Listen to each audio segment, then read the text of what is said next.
साथियों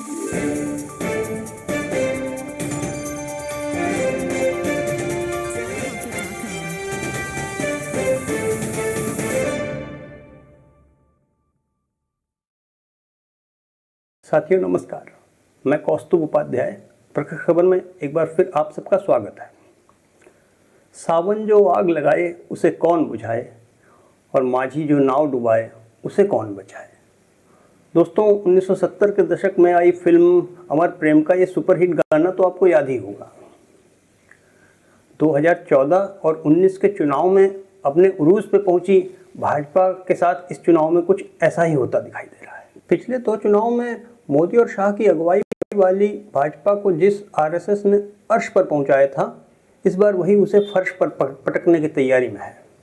और इसकी वजह है इस जुगल गुजराती जोड़ी का असीमित अहंकार। सियासी गलियारों में अभी तक दबी जुबान से कही जा रही ये बात अब भाजपा अध्यक्ष जेपी नड्डा के इंडियन एक्सप्रेस को दिए गए एक साक्षात्कार में खुलकर सामने आ गई है। इस इंटरव्यू में नड्डा ने न सिर्फ बीजेपी को संघ से बड़ा बता दिया है, बल्कि इशारों में यह भी कह दिया है कि भाजपा को अब संघ की बैसाखियों पर चलने की जरूरत नहीं रह गई है। दोस्तों, जेपी नड्डा जैसे सौम्य और बहुत ही नपा-तुला बोलने वाले नेता के द्वारा संघ के लिए कही गई ये बेहद कड़वी बातें इस बात का स्पष्ट संकेत हैं कि दोनों के बीच एक खटास आ गई है और दोनों संगठनों के बीच की खाई भी गहराती जा रही है। और शायद इसी का नतीजा है कि इस बार संघ के कार्यकर्ता भाजपा को वोट दिलाने के लिए मैदान में खड़े नजर नहीं आ रहे हैं। दोस्तों, चुनाव से पहले भाजपा को कहीं ना कहीं भरोसा था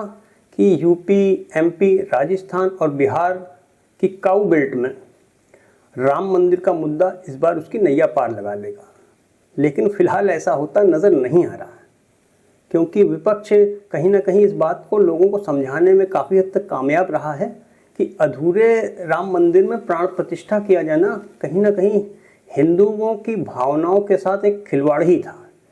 यह भाजपा या फिर कहें कि मोदी और शाह के एक राजनीतिक इवेंट से अधिक कुछ भी नहीं था। बीजेपी के कैडर और अंधभक्तों की बात अगर छोड़ दी जाए तो सोच समझकर वोट देने वाले मतदाताओं का एक बड़ा तबका इस बात को लेकर भाजपा से खासा नाराज है और ये स्विंगिंग वोट चुनाव में अपने आप में काफ़ी महत्व रखता है, क्योंकि पिछले 2 लोकसभा चुनाव में भाजपा की झोली भरने में इसी मतदाता वर्ग का एक बड़ा हाथ था। राम मंदिर का मुद्दा इस चुनाव में इनकैश न हो पाने की एक बड़ी वजह बताया जा रहा है चारों शंकराचार्यों द्वारा एक सुर में इसका विरोध किया जाना। और कहा जा रहा है कि चारों शंकराचार्यों के इस मुखर विरोध के पीछे कहीं ना कहीं आरएसएस का भी हाथ था, क्योंकि मोदी और शाह की लगातार बढ़ती जा रही मनमानियों और खुद को ही सर्वोपरि समझने की इस सोच से संघ काफ़ी नाराज है।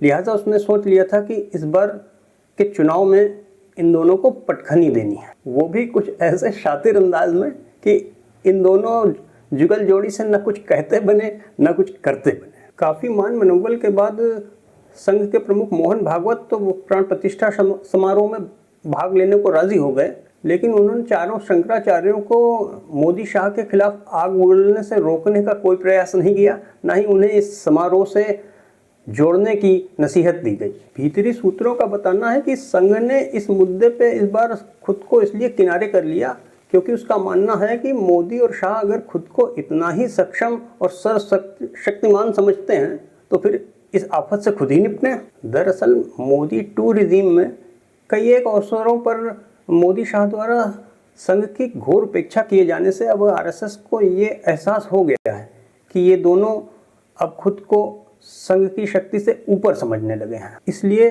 जिस तरह आरएसएस ने इन्हें सिंहासन पर बैठाया था, उसी तरह उतार के एक किनारे लगाना भी अब जरूरी हो गया है।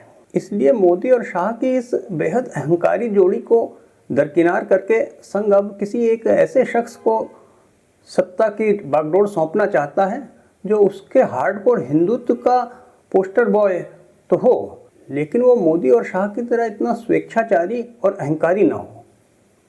संजोग से यूपी के मुख्यमंत्री योगी आदित्यनाथ संघ के इस क्राइटेरिया पे तकरीबन पूरी तरह फिट बैठते हैं। हिंदुत्व के ब्रांड एम्बेसडर के रूप में योगी की फेस वैल्यू आज मोदी और शाह से कहीं अधिक है। दूसरी ओर अपने सीमित प्रभाव क्षेत्र के चलते वो संघ की बैसाखियों को छोड़कर अपने दम पर उड़ने की हिम्मत भी नहीं करेंगे। संघ को दरअसल ऐसे ही बंदे की तलाश है।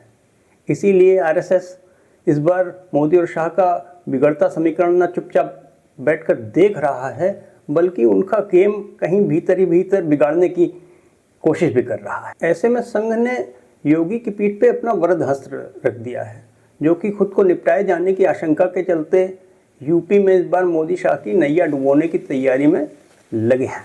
संघ भी ऐसा ही चाहता है।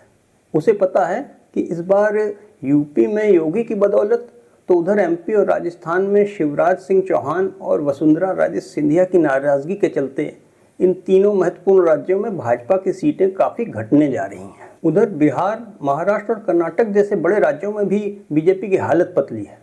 ऐसे में भाजपा बहुमत के आंकड़े से इस बार दूर हो सकती है। बस इसी घड़ी का इंतजार है संघ को, क्योंकि बीजेपी के मैजिक फिगर से दूर रह जाने पे बहुत संभव है कि भाजपा के भीतर ही मोदी और शाह के खिलाफ बगावत का बिगुल अपने आप बच जाए। ऐसे में अगर एनडीए की सरकार जैसे तैसे बनती भी है तो उसकी कमान मोदी या शाह के हाथों में न होकर किसी दूसरे व्यक्ति के हाथ में आ जाएगी और इसी मौके पे चौका लगा के संघ योगी के नाम को आगे करके सत्ता की कमान उनको सौंपने की तैयारी कर रहा है। अगर प्लान के मुताबिक सब कुछ ऐसा ही हुआ तो इस बार मोदी शाह की जगह राज तिलक योगी का होगा और मोदी शाह को ठीक उसी तरह दर्शक दीर्घा में बैठने को मजबूर कर दिया जाएगा जैसे किसी ज़माने में उन्होंने आडवाणी, जोशी और सुषमा स्वराज जैसे सीनियर लीडर्स को दरकिनार करके सत्ता हासिल की थी। तो साथियों, आज बस इतना ही। कैसा लगा आपको हमारा ये समाचार विश्लेषण?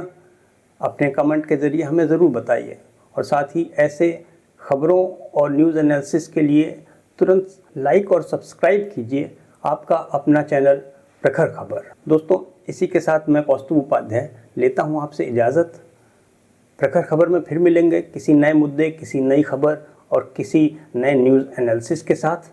तब तक आप सबको नमस्कार।